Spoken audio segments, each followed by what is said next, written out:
So I'm going to welcome on all at the same time. And if you could give a warm Expo stage round of welcome. We have first up, we have Roman, who is the community leader at Bitcoin Beach. We have Nathan, the co-founder of BTC Map. We have George, who is Botev Plovdiv SFC. And we have Richard, who is the founder of Bitcoin Runners. Please welcome to the stage this gorgeous panel. I think I might be melting into this orange chair, guys. Are we all comfortable? Have we got the feng shui set up? Can you all see us fine? Perfect. Lovely. So this one is about grassroots movement. And as I say, they're all coming at it from a different variety of perspective, different aspects, different community-led projects. So to start us off, guys, defining grassroots, a social or political movement which is basically started from ordinary people, the plebs, if you will. Do we agree with that? So what makes it grassroots for you guys? I'm going to start off with George, because you are literally involved in something that is with grass and roots. That's right. So for me, what grassroots really means is something that comes natural, something that comes organic, and largely, I would say, very much in line with Bitcoin's ethos. It comes permissionlessly. You know, because what grassroots is, you don't need the permission of anyone, like of any significant authority or anyone, to just allow you to start doing something in Bitcoin, right? You see there's a big reason why you should be in Bitcoin, why others should learn in Bitcoin, and you're just looking at what is what makes sense for you to start this movement. Like, for example, in my experience, you know, the first thing I would say grassroots that myself did was really just after reading the Bitcoin Standard to decide I want this knowledge to reach more people in my country. So I didn't need the permission of anyone. I just reached out to Safe and started doing it. And, you know, a few months later, it was launched. So it's live. And now what I'm doing with, for example, the football club that I lead Bitcoin Strategy at, I didn't go to push and like convince and everyone, because many times that's kind of like counterproductive. Instead, it was like, I got an invite, so to say. I mean, not really an invite, but like informally saying, like, there was already a need, a realization that, oh, this may make sense. It was grassroots, like you say, right? It was organic, it was permissionless, and then I know that it's worth to invest my energy there because I'm kind of like going with the flow, if you want. For sure, yeah, I agree with that. Does anyone else have anything to add to that? Yeah, sure. I guess just picking up on the organic nature of growth being a key definition of grassroots, really, because I think if you're trying to force something, then it's not going to have any like long-term sustainability. Better? Yeah, long-term sustainability. So we see on BTC Maps, for example, some communities were financially incentivizing merchants to sign up, which was great for like a given community within the first few months or so, because why wouldn't they? You know, they're in a poor area of the world, they're going to take $10 to sign up to BTC Map and accept Bitcoin. But because that was kind of like an incentivized forced adoption, it doesn't last beyond 6 months. And so we see other communities which don't have any of those financial incentives and are doing it for their own reasons. And so, yeah, it just comes back to that organic point and allow for it to naturally come without any sort of force. Yeah. Yeah. I don't know. It's too strong? Yeah. Okay. For us, our version of grassroots is Bitcoin circular economies. And I think people, sometimes they underestimate the powerful of small ideas, how they can become bigger, you know? And I think here the whole point is now we have something, we have a tool that we all can use it in our communities, cities, countries, to create a grassroots movement, you know? For us, Bitcoin Beach was that dream in 2019, you know? When Bitcoin, it was not a legal tender in El Salvador. but we show and prove using Bitcoin as a tool that Bitcoin could be that tool that will empower our people in our country. And here we are now in Bitcoin country, in the first Bitcoin country in the world, you know? And it came from a grassroots movement, you know? And if you see, we're not like people with superpowers, right? We don't even come from tech backgrounds. We're normal people that have a dream and use the right tools. So for me, the message here is like, if we did, guys, you can do it. So back to your countries, back to your cities, and use the tools that now we have. And that tool is Bitcoin, and it's so powerful. I think we all sometimes don't understanding what we can do using the right tools. Yeah, and to your point, like individuals do change the world. So if you hadn't have done the work that you'd done down in Zonte, then we probably wouldn't have our first country on a Bitcoin standard in El Salvador. And that's just a few plebs in El Zonte putting in the work, right? Testing, testing. Yeah, I'd like to just add to say, you know, Bitcoin it's really our teacher. We need to look to Bitcoin to learn from how it started, to expand what we've just been talking about.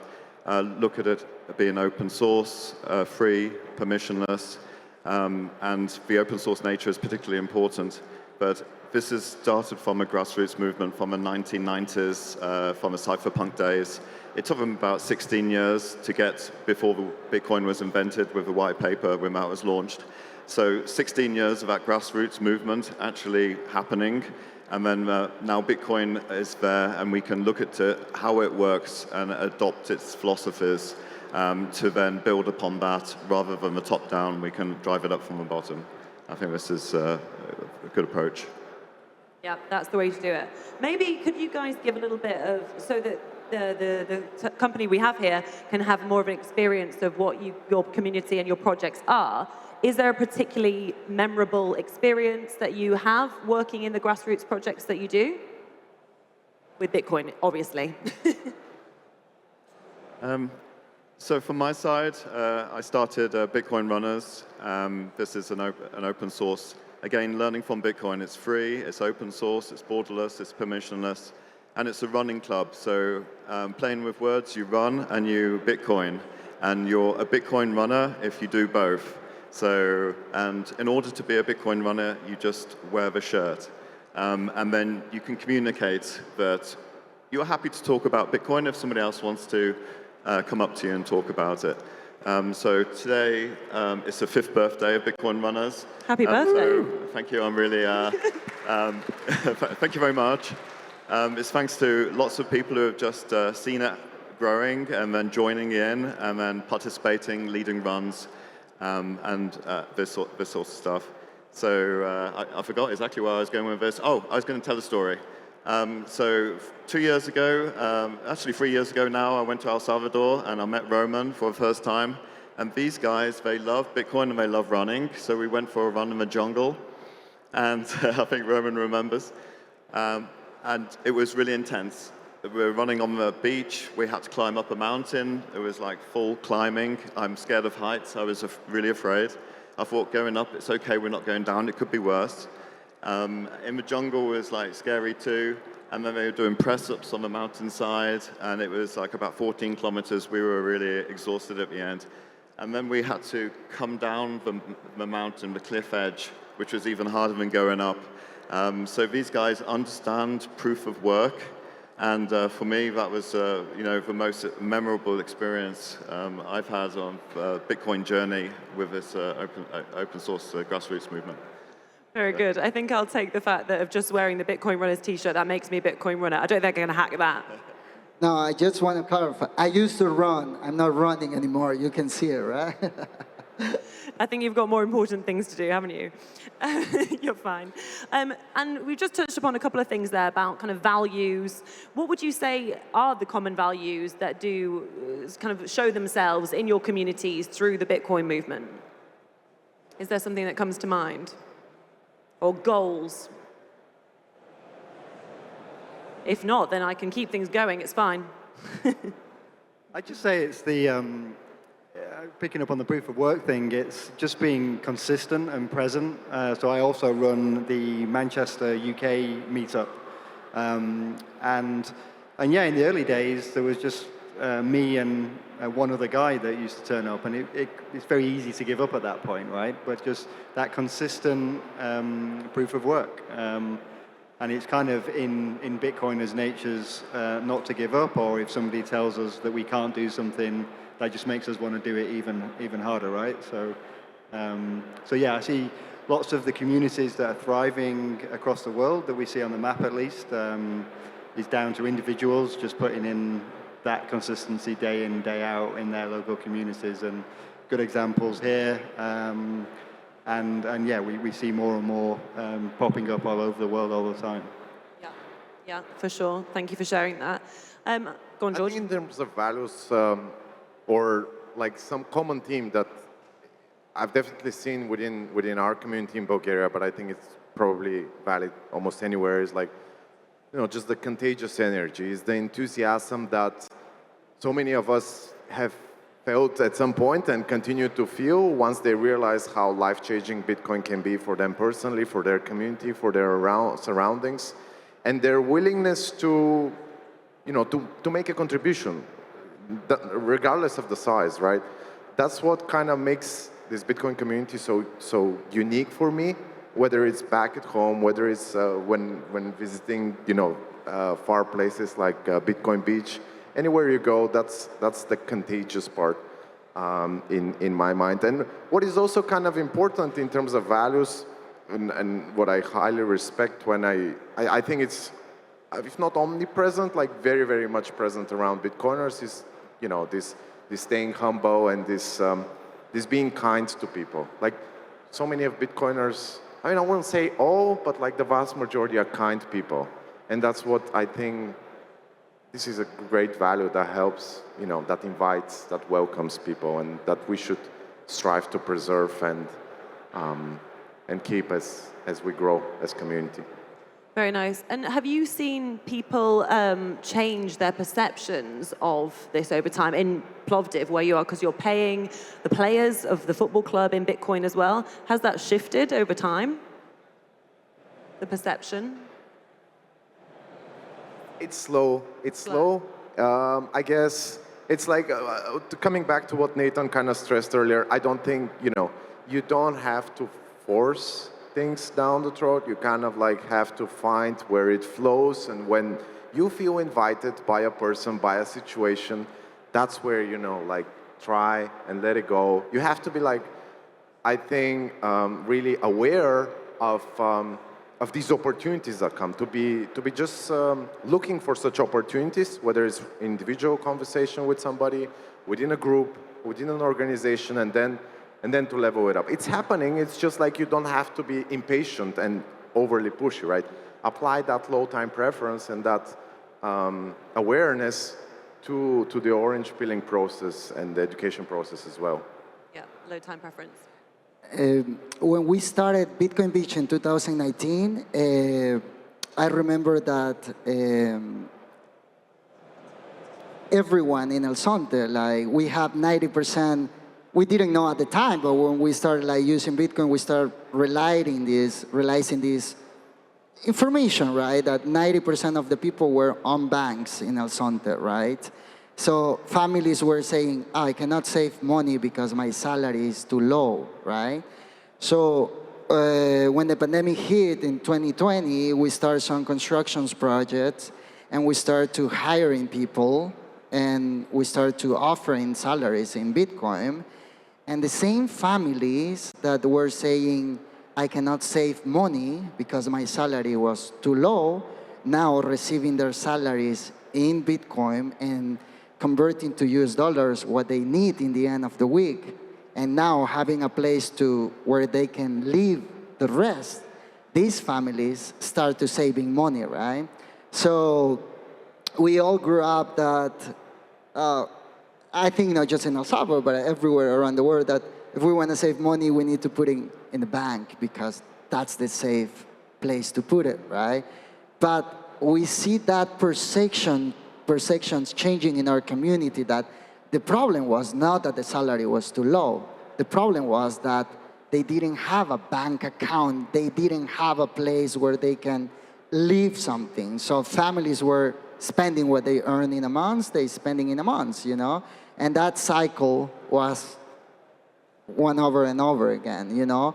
And it had been one of the most powerful things, I think, that Bitcoin, like that say you don't change Bitcoin, Bitcoin change you, you know? Bitcoin give you that hope, that place that Bitcoin is for everyone, right? And that have been one of the biggest thing that we have been seeing in our community. But also, one of the things that I want to touch is I have been seeing a lot of Bitcoiners visiting El Salvador right now and visiting Bitcoin Beach, now Berlin, Bitcoin Island, Punta Mango. And a lot of people follow what Michael Saylor said. Don't spend any SAT, you know? You don't need to spend SAT. But I will say we need to spend SAT. If you want to see adoption, you need to spend SAT, and that's the only way to do it, you know? Like, you spend, you buy Bitcoin after. But one of the beautiful things that I have been seeing with Bitcoiners visiting El Salvador is that they get there, like, with dollars, and they say, no, I feel that I need to spend SAT here because I want to be part of something, you know? I want to be... So it happened for the locals, but also for the tourists visiting El Salvador, shipping that mindset from not spending SAT, from being, no, we all need to spend in SAT. Yes, spend and replace. So Yes. Not just hodling. And yeah, I say this a lot, obviously, with the BTC map stuff. If you're holding fiat, you're short Bitcoin anyway. So people really need to understand that it doesn't matter what the price of the Bitcoin you bought was. If you're currently holding fiat and you're going to buy the thing anyway, it makes no difference.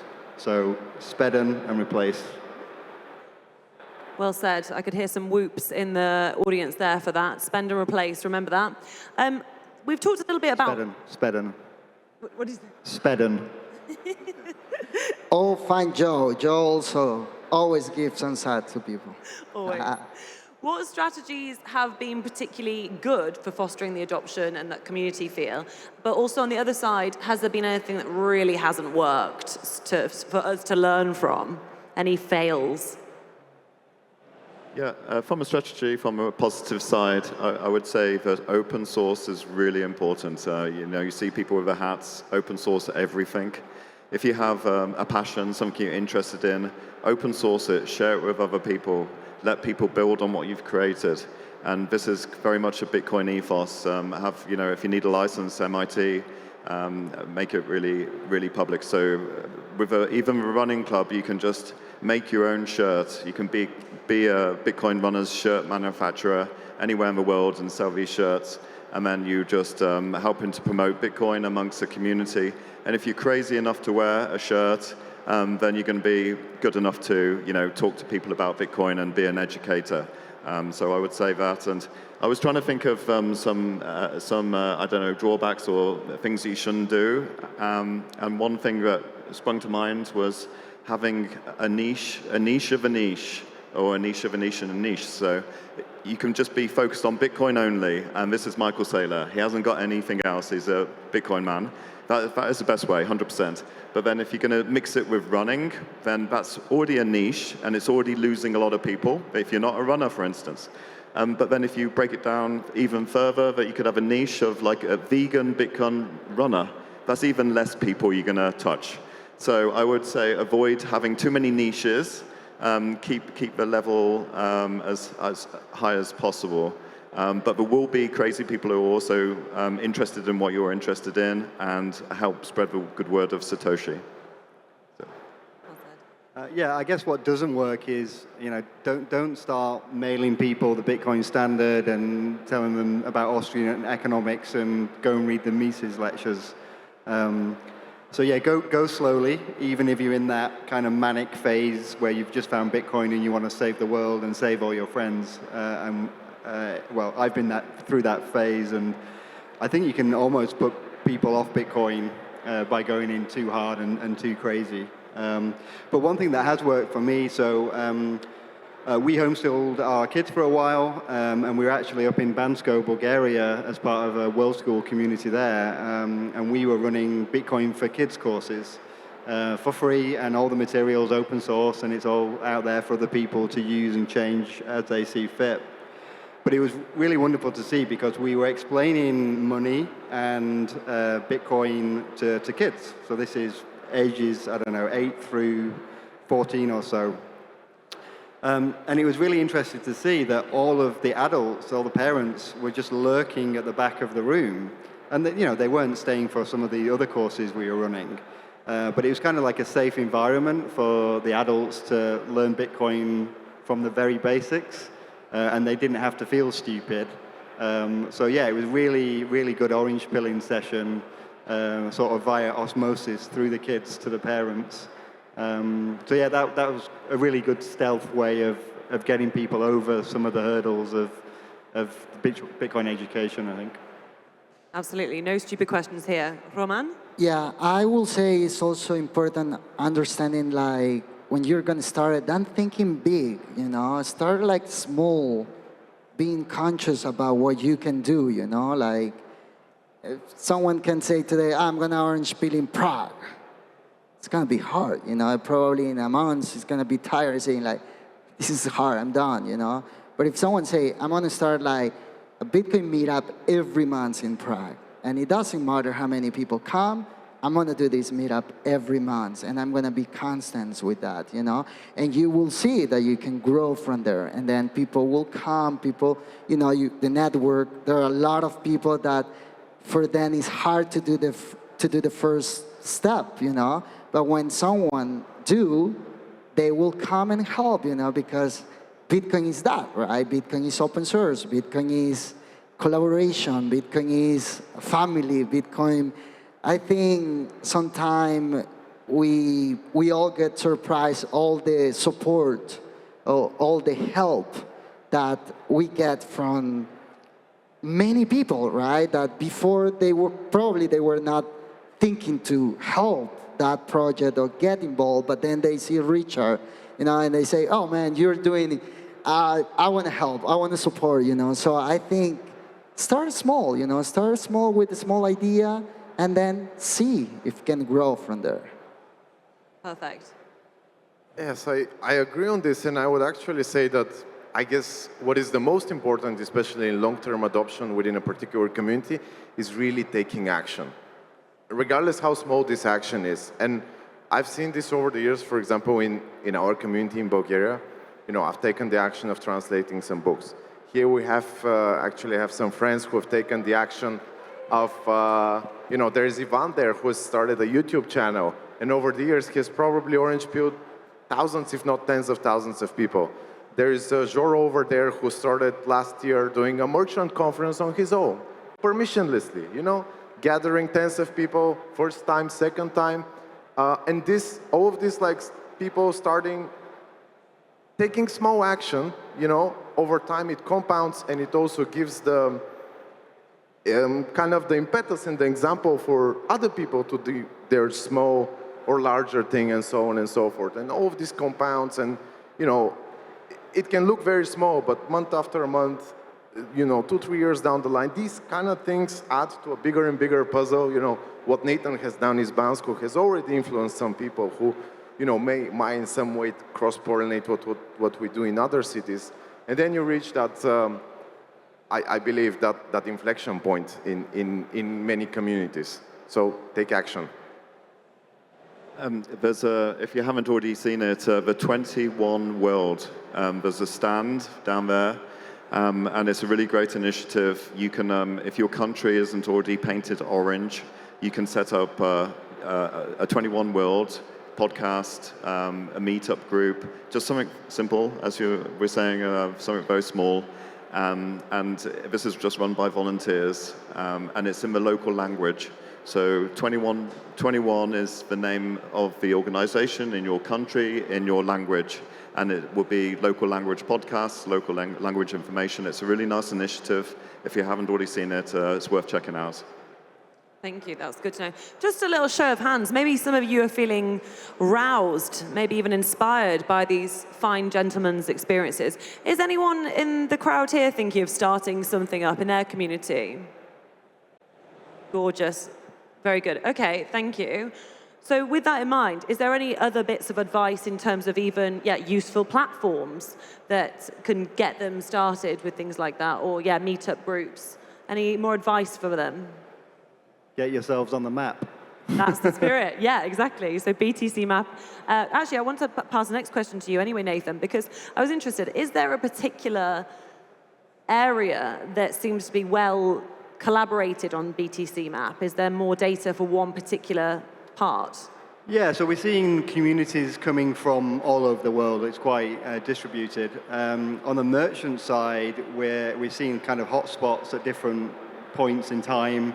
So Bitcoin Berlin is just an incredible run from almost being unheard of in the Bitcoin space at least a year ago, and now I think they're up to like 150 or so merchants. And on the leaderboard, I think there might be top 3 in terms of densely populated merchant communities in the world. So we see like little hotspots like that, and then more generally, we're seeing quite a bit of growth in Brazil and Argentina at the moment. And it's really great to see. You can actually turn on notifications in some of our apps. So I wake up every day and we see like, oh, there's another 50 merchants have been added to the map or whatever. So I always say there's only 2 things in Bitcoin that matter, two numbers, and it's not the price, it's the hash rate and it's the merchant adoption rate.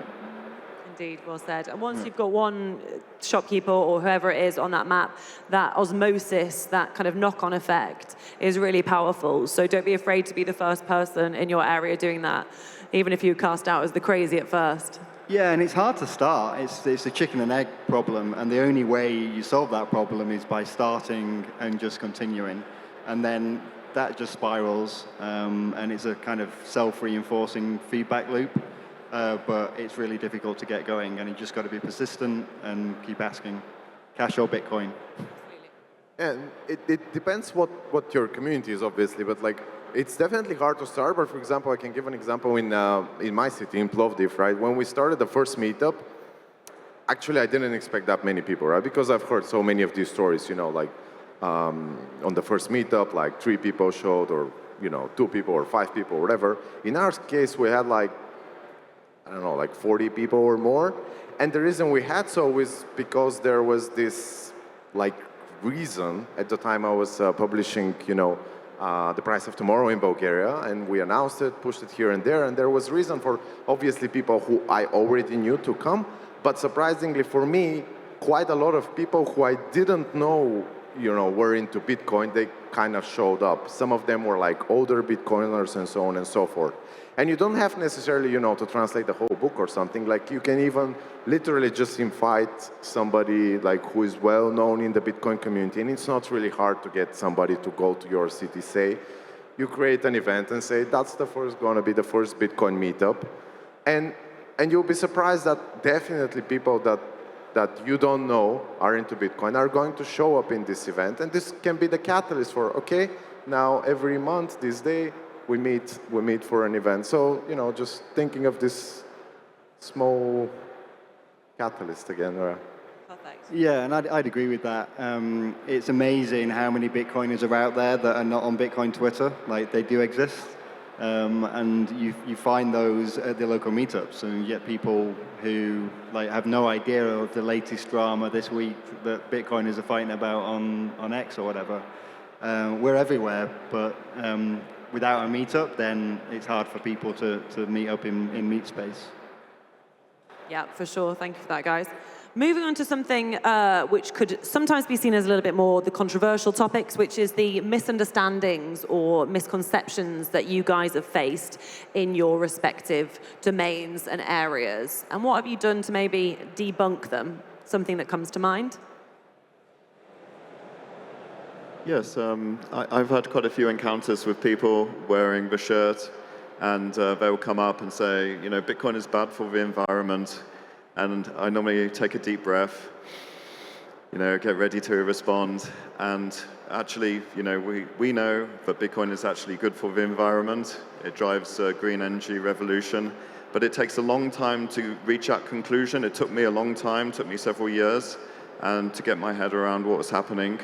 But if you're having a person-to-person conversation, and I think this is where we can make a really big difference, is talking to somebody, they can understand your passion, and that must be coming from somewhere. You're not working for Bitcoin, you know, there's no boss in Bitcoin, Satoshi's disappeared, you could say. So I think this is an important thing to think about when you're having these conversations. Just keep it very at the same level as the person is coming from, and yeah, person to person. Yeah, and it's worth saying these here as well, because, you know, some people here may be full-time Bitcoiners, some people might be just dipping their toe in. And as you say, it took a long time for you to debunk that in your head as well. And we're always learning. That's part of the Bitcoin world, isn't it? And that's the joy of it as well. So it's worth saying even these misconceptions that feel more obvious to us, anything that actually someone else might not know here today. Yeah, and we had a similar thing when we were starting BTC Map-Up, because we use OpenStreetMap below us as kind of like the database. And when we first started tagging locations in OpenStreetMaps, all of the local moderators are like, oh my God, the shitcoiners have arrived, the crypto bros are here. And so we had to go through quite a lengthy process of education about, you know, there are people, significant people across the planet that actually use this as a utility. And, you know, OpenStreetMap, there's an open in the word. So you might not like it as a moderator, but there are plenty of people within your community that do like it. And I guess it just comes back to what Saylor said this morning on the main stage around, ultimately around education. It's just, they just don't get it yet. So back to your green energy point, Bitcoin's bad for the environment. You've just got to take that deep breath, as you say, and just have some empathy that they just don't get it yet. And maybe they've just not tried hard enough, or maybe they're in an environment that doesn't allow them for that to happen. But you know, they'll get it. Yeah, no, and in many cases, I think like this empathy is very important. And coming back, like what I said, kindness is like, you know what? Actually, the first time when I heard Bitcoin, I also thought it's very bad for the environment. But you know, like, because this kind of, you know, makes people feel at ease, or people like feel like, yeah, I was there too, but you know, I did some more research, and turns out it's not. Yeah, I have been hearing like a lot, right? Like from people that saying like, oh, in El Salvador, everyone is poor. They cannot afford Bitcoin. Bitcoin is not for them. I'm like, oh, Bitcoin actually is for them, you know? Or here in Europe saying like, nah, I don't need Bitcoin, you know, I'm good with that. And I'm like, look guys, you also need Bitcoin here, you know? It's just like Bitcoin is understanding that Bitcoin represent and will represent in different things for everyone, right? But it's really important to understand that Bitcoin, we all will benefit. We all benefit from the same technology, with the same money, with the same asset, whatever you want to call it, right? And I think is another thing that many times I hear is like, oh, I cannot do nothing, you know, I'm in a position that I'm not rich, you know, people help other people when they're in a better position, so I'm trying to make myself, you know, but I think we all can help. We all can help others to understand Bitcoin. We all can go and support the merchants that are accepting Bitcoin. We all can go and share, you know, sometimes just sharing, you know, and on Twitter, you know, sharing, retweet, you know. If you know a friend that is accepting Bitcoin, oh, ask. I came from Madrid before Prague, and we were attending a Bitcoin meetup there, and we are there 60 people. And I say, can we pay with Bitcoin tonight? And they say, no, we can't here, you know, like, the governments, the owner doesn't want it. I'm like, why you guys are doing this meetup here? You should change and should tell the owner, you know, like, hey, you don't need permission from the government. Can we buy you a beer tonight and we can pay with Bitcoin? Otherwise, we're not going to come here. So I think it's back to us also, like, that we need to push. We need to help people, you know, that because even here, you know, sometimes people thinking that Bitcoin is too complicated, that I'm not, you know, like I don't understand finance. I don't know how to do it. Bitcoin is for the smart people, but in reality, Bitcoin is for everyone. And it's super easier, you know. You will be surprised if you, one day you come to El Salvador, or you visiting one of the Bitcoin circle economies around the world now that exists, that I highly recommend you do, because it's when you're there that your perception about Bitcoin change and you see the real impact that Bitcoin have, you know, in a daily base of someone that don't even have a bank account, but Bitcoin is providing that hope and that freedom that probably you guys here in Europe have, but around the world, many people don't. Yeah, so when I was out in El Salvador last year, coming back to Europe was like going back in time. It's like, oh my God, I've got to deal with all these different currencies, and you know, I've got to get my card out and stuff. And yeah, in El Salvador, we were filling up the gas on the car, and I think I used Bitcoin for like 90% of the transactions out there. It was, yeah, like going back in time. We've been at some meetups where originally they haven't accepted Bitcoin at the bar. But, you know, maybe just through wearing them down, the bartender has then, you know, we've opened them a Lightning wallet. And the tips she got that night changed her life. And she was able to then move on from that job because everyone was just so excited that they accepted Bitcoin that we all just tipped her. And she got more then than she ever had. So that's a nice positive way to start her off with her journey of Bitcoin, I think. So anything small or as fast as that can really change things in one community. We're running out of time now, so I'm going to just ask you guys if there was something in particular that you wish to share today that I haven't managed to ask you about.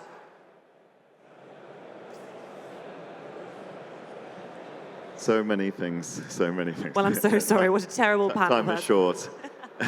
Okay, so we did a run here 2 nights ago, Run for Hal. Hal Finney was a keen runner and a keen Bitcoiner. And in fact, he was so keen, he was the first person to receive Bitcoin from Satoshi himself. That was January the 10th, 2009. And he tweeted running Bitcoin. So part of an organization, a committee that's organizing a running Bitcoin challenge every year on January the 10th, celebrating the running Bitcoin day. Now, Hal sadly passed away of ALS, which in Europe is called MND, or Luke Gehrig's disease. It's an awful condition, awful disease to have. And so his wife, Fran, is really, she sees a passion and energy and positivity in the Bitcoin community, and she would like Bitcoin to be a source of change to find a cure for the disease in the memory of Hal, her husband Hal. So she's created a fund. It's a ALS research fund based in the States. And we're raising money for that fund. And one of the ways we're doing it is with the Run for Bitcoin challenge every year. And another way is through these t-shirts, Run for Hal t-shirt. So we're selling them here at the conference. They're 39 euros. If you're interested, 100% of the funds go to the ALS network. Come and see me at the end. We've got different sizes. And we'll make a change. I think we'll really make a change to the disease, and it'd be wonderful if it's in Hal's name. So that's one thing I'd like to mention, but there's loads of others, but time is short. So. Thank you very much. Is there one more thing? For me, it's just be the change that you want to see. Started with us, so let's do it. Woo! Let's go. Let's go. Thank you very much for a lovely panel. Come and talk to us later on. Warm round of applause to our panelists.